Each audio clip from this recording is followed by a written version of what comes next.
Oh, I know that sound. It's time for the Beer and News Report. Hi, and welcome to the Beer and News Report. Cheers. Today, I'm drinking Match Light Lager. It's by Barrel Brothers, and I figured it's May, and when we got Memorial Day coming up, actually by the time you see this, Memorial Day will probably already be here. Anyways, people are going to barbecue.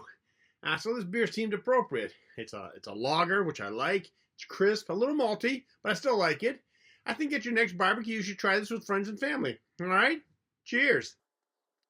Okay. Everyone, I just got to step in. Something new happened. You probably saw in the news that the president is going to be cutting the penny out. They're on their last set of making pennies, and then that's it. It's done. What that means is, over time, the penny is going to become more and more rare because it's going to get thrown away or just disposed of. So, make sure you have yourself a nice piggy bank full of pennies.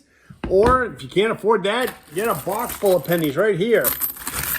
But you want to start saving the penny because they're going to be becoming more and more valuable. All right? On to the show. Bye. I got some conservative friends that think I'm biased and that I don't give President Trump a fair play. And I try to stay in the middle of the road when it comes to politics or anything else for that matter. So I'm up for the challenge. I'm going to try to prove to my Republican friends that I can fairly explain President Trump's policies. Well, not all of them. There's not enough time to explain all of them. But I'm going to break it down to two main topics: tariffs and DOGE, Department of Government Efficiency. Anyways, full disclosure, I was a Republican all the way up until Trump's election, and I became a Democrat. Trump rubbed me the wrong way. Sorry. I live in California. There's a lot of liberals out here. I voted for Kamala Harris. She's out of California. Although, I think she's a terrible debater and actually a weak candidate. I kind of knew Trump was going to win the election, but I did not see a mandate coming. That one caught me by surprise. Cheers. Now, another thing you should know about me is that I feel that all presidents have done something good and something bad. For example, let's first go to President Biden. I'm not going to do all of them, but I thought the CHIPS Act was a good program. But he obviously screwed up when it came to immigration. I mean, they eventually fixed it, but what kind of ticks me off is that they didn't really admit to any mistake, especially at the beginning. And, left a bad taste in my mouth. Anyways, as for Trump, one of the things I actually like is that he's allowing states to set their own abortion laws. And I like it, but not for the reasons that you probably are thinking. If you have ever read the book Freakonomics, it's by, they're both named Stephen Levin and Stephen Dubner. A great book. There's a section where he talks about, I believe it's Romania, and they wanted to get their population up. So the president made abortions illegal, and in fact, the population did increase. But the problem was, the kids that were coming out, the mothers were stressed out because they couldn't have an abortion. So the kids were unwanted. For one reason or another, and either the mothers didn't have enough time or enough money, or they really didn't have the caring mother personality. I don't know what, but for some reason, there's a bunch of kids that were unwanted. The end result was that crime went up. So the conclusion that they made is that if you ban abortions, sure, your population will increase, but you have all these unwanted kids, and that's going to increase crime. So now, President Trump has allowed states to set their own abortion laws. It appears, about 50% of the states have banned abortions or put limitations on abortions, and the other 50 haven't. I think this is a great national social experiment because we get to see in the next decade or two if banning abortions does in fact increase crime. Because, right, we have some that banned abortions, some that didn't. So if crime goes up in the banned abortion area, then we know. So here's how I think about it, right? Now, everyone tells me that abortion is, the pro-lifers say abortion is murder, right? Okay, so, all right, it's murder. The question is, how do you want your murder? Do you want to have it in a sterile environment where it kills one person? Or do you want to have it out in the streets where maybe 10 or more people get killed? Maybe it happens in a school or a church. Or maybe banning abortions doesn't have any effect at all. This is sort of like the China one-child policy, where it took approximately 30 years to see the effect. I hope it doesn't take that long. And I hope it doesn't have that big of an effect on the U.S. because that one-child policy really screwed with China. All right, cheers. Now, as for Greenland and Canada, I think that's just Trump boasting. I don't think it'll really happen. I mean, think about it. if Canada became a 51st state, they have a population of approximately 37 million, which 20 million of them are voters. Canada's government is socialist, which means if they became the 51st state and they were allowed to vote in our election, that's 20 million votes that are probably going to go Democrat. I mean, there would be no way a Republican would ever get elected president again. So President Trump may boast that he's going to bring Canada, make it the 51st state, but the Republicans in Congress just won't allow it. They know better. That would be a death policy. All right. Also in the news, Trump has said that, hey, this first quarter came out and the GDP went down. And he says, hey, that's Biden's fault. That's not my fault. I kind of actually agree with him on this because, hear me out. The first quarter is January, February, March. Well, Trump didn't get into office until January 20th. So January was nothing. And then in February, he was busy signing off on these executive orders, which he did more than any other president. He signed a bunch of them. And a lot of these are trying to get the tariffs in. But the tariffs haven't actually kicked in yet, so you can't blame the drop in GDP on tariffs. We need to wait till the results of Q2, and that's going to tell us how Trump's actions are affecting the economy. And that's 3 months away. All right, cheers. Now let's get back to those two topics I was talking about. The first one is tariffs. Just a simple explanation. Tariffs are basically a tax on the importer. In this case, it's a U.S. company. They buy something from China, right? And as it comes in, we put a tariff on it, which is a tax. That company pays for it, and then usually the cost is added to the price of the product. Now, you do this to make the domestic products more competitive, and thus the U.S. companies more profitable. And hopefully with these profits, they expand their company, their business, and they hire more people. And that's why you hear Trump saying America is going to bring back manufacturing. Now, President Biden did it a different way. He subsidized companies via the CHIPS Act. He gave them money so that high-tech companies could build out their manufacturing and thus hire more people. If you look at it, Biden's method spends taxpayer dollars. Trump's method adds to the cost of the product. Either way, the taxpayer is paying the bill, right? I hope you didn't think that wasn't going to happen. Anyways, that's a textbook definition of tariffs, how they work, why they're implemented. But we have to read between the lines and try to see if there's another method to Trump's madness, right? Yeah, cheers.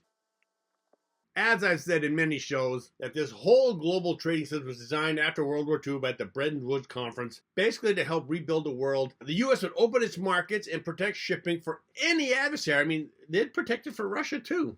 And we did this, and the world rebounded nicely. Just look at how everything has grown. Now, let's do a comparison. You know how the Fed always says it wants to do a soft landing when it comes to the economy? They don't want to cause a recession. So they do things very slowly, very calmly. Trump's the opposite. He has no problem with a hard landing. In fact, he's counting on it. Now, when I talk about hard landings, I mean with trade. Hard landings cause confusion, and confusion creates a means for negotiating leverage. And when you're the strongest kid on the block and everybody sees everyone else running with their heads cut off, who are they going to turn to for security?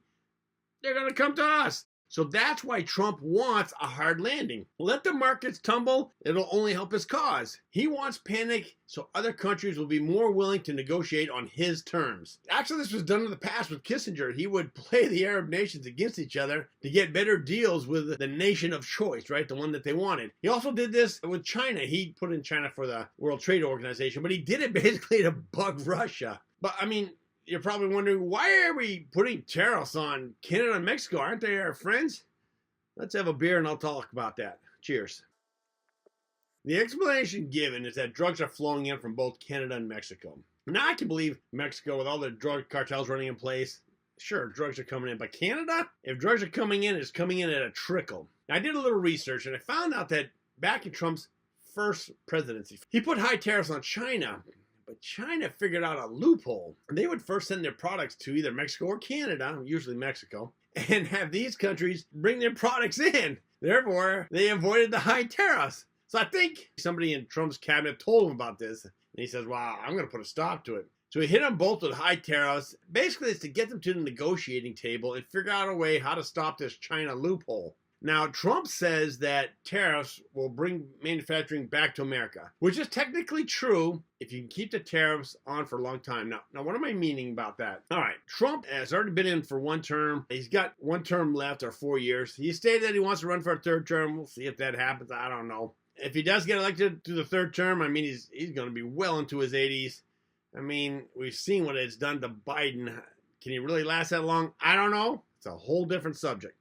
But here's the point. If you're a CEO of a company and you're thinking of building a new plant, it takes time. On average, 3 to 5 years. There's a lot of red tape that you got to go through just to get it approved, especially in California. President Trump has just dropped the tariffs down to 10% on a bunch of countries and said, hey, for 3 months, I'm going to let you come back and we'll negotiate this. And after 3 months, I may or may not kick them out. So if you're the CEO of a company, you're thinking, well, let's wait 3 months and see what happens. That means half the year is gone. So the likelihood of you even starting a plant in 2025, that's not going to happen. We're looking at 2026. You see where I'm going with this, right? Because the government right now is too volatile to make any long-term decisions. You got to kind of figure out how this is going to work out. So the best case that a CEO is thinking is maybe let's just sit and wait it out, which means there won't be any new American manufacturing coming anytime soon. Yeah, cheers. All right, let's switch over to DOGE. Again, that's the Department of Government Efficiency. This is the department that Elon Musk runs, right? By now, you got to know who he is. And yes, the rumors are true. I worked for Tesla. This was before COVID. And at the time, everyone loved Elon Musk. I ended up retiring from Tesla. I was in the Fremont facility, and I retired in 2018. I thought the company was great. I had no problem with Elon back then. But back to DOGE. By now, you must have seen in the news that Elon is firing a ton of people. The goal is to improve the efficiency of the government by cutting the fat and the corruption. This is a libertarian's wet dream, right? But here's the thing. Is DOGE really doing anything new? If you dig enough, you'll see that DOGE is really a play that Argentina did a couple years back. Argentina elected a new president by the name of Javier Milei, and his whole program was to shrink the government and thus the spending, and it worked. In 1 year, Argentina's inflation dropped from 25% a month to 2.4% a month. Unemployment, which surged because he was firing a bunch of people, but now has dropped to almost normal levels. So President Milei is he's a quite animated guy, and he would go on the stage with a chainsaw to represent the kind of cutting he was doing to the government. Yes, he did that first, but now we see Elon with a chainsaw showing that he intends to do the same thing to government spending. But did he really copy this from Argentina? Well, here he is with President Milei, who's giving him a chainsaw. He's happy and cheering as Elon raises the chainsaw over his head and parades on stage. I think it's clear to see that this guy has gotten the idea from Argentina, right? Cheers. Now, Elon isn't the only one. Here's President Trump with President Milei. I'm sure they shared ideas. But what works for Argentina, can it really work for America? Let's do a quick comparison and see what clicks. Argentina has an annual inflation that's high. It was around 211% when Milei came into office. Americans freaked out when the inflation hit 9%, but our inflation has decreased now to about 3%. So our inflation is already at or close to normal. Argentina's GDP is about 640 billion, whereas USA has almost 27 trillion. Argentina has about 46 million people. The USA has 327 million people. I think you can see where I'm going with this. It's comparing apples to watermelons. The USA is huge compared to Argentina. It's like when I go back home to Vermont and I talk about problems happening in California. The size of the problem in the whole state of Vermont is usually equal to one big city in California. For instance, San Jose has over 5,000 homeless people. That equals to almost all the homeless people in Vermont. But don't quote me on that. Yeah. Cheers. So let's review. Trump is putting on tariffs to cause turmoil and confusion so that he can build negotiating leverage. Now, maybe he just wants the other countries to drop their tariffs on us. If that's what he wants, then he has a chance. If he wants to have manufacturing come back to the USA, that's hard to do since it takes a long time to build a factory. Then, once you build the factory, usually manufacturing workers are unionized, which means they will strike to get their wages increased. That's going to cut into profits. Now, what if the CEO wants the factories to produce the same profits that he was getting when they were overseas? Well, that means they will have to raise the price of the product substantially. Which brings us back to the countries that pay their manufacturing workers less, and then the whole system gets outsourced again. It's like a big vicious circle. How about DOGE, right? Originally, Elon said that he was going to cut $2 trillion out of the budget. He since has said, now $2 trillion is too much. I'm going to lower it to $1 trillion. And then he lowered it to $150 billion. Now, let's take the reverse look at this. Does this mean that the government is actually pretty efficient? I mean, Elon didn't even come close to cutting $2 trillion. Well, like I always say, time will tell what effects all these cuts will have. Cheers. Well, as you can see, my beer's almost empty. That means we're at the end of the show. If you want to contact me, I can reach at this email address. I hope you had a good time watching the show, and I've cleared up what some of Trump's policies are for you. If you did like it, click that like button. Of course, if you want to get notified of new shows, you click that subscribe button and the little bell icon next to it. This will notify you when a new show's been posted. Until then, keep your beer cold and your interest hot. Cheers.